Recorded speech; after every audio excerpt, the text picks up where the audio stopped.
আজকে আমি বানাবো শিবরাত্রি স্পেশাল পায়েস। তার জন্য আমি গোবিন্দভোগ চাল নিয়ে নিচ্ছি, আর এখানে খেজুরের গুড়, তারপর এখানে ড্রাই ফ্রুটস, কাজু, আলমন্ডস আর পিস্তা। আর এখানে আমি কড়াইটা বসিয়ে দিয়েছি, দুধটা অলমোস্ট গরম হয়ে গেছে। তারপর এখানে আমি একটু প্যানে ড্রাই ফ্রুটসগুলো একটু রোস্ট করে নেব। হাফ এ টিস্পুন ঘি এখানে হাফ দিয়ে টিস্পুন আমি ঘি ড্রাই দিয়েছি, ফ্রুটসগুলো আমি একটু ভেজে নিব।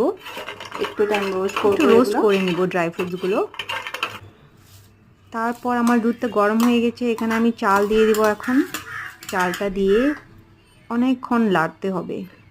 পায়েসের এইটাই, continuously you have to like go on, লাড়তে হয় কন্টিনিউয়াসলি, আদারওয়াইজ পায়েসটা লেগে যায়। তো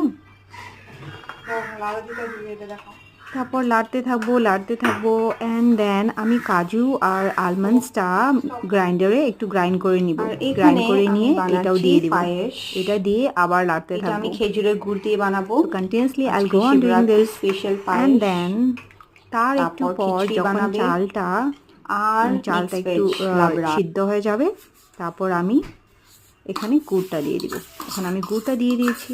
গুড়টা দেওয়ার পর আবার লাড়তে হবে, কিছুক্ষণ লাড়তে হবে, কারণ গুড়টা দেওয়ার পর একটু জল এসে যায়, সেই জন্য আর একটু লাড়তে হবে।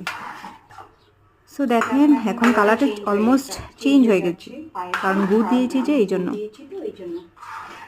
So it's almost ready. দেখি রেজাল্টটা কেমন আসে।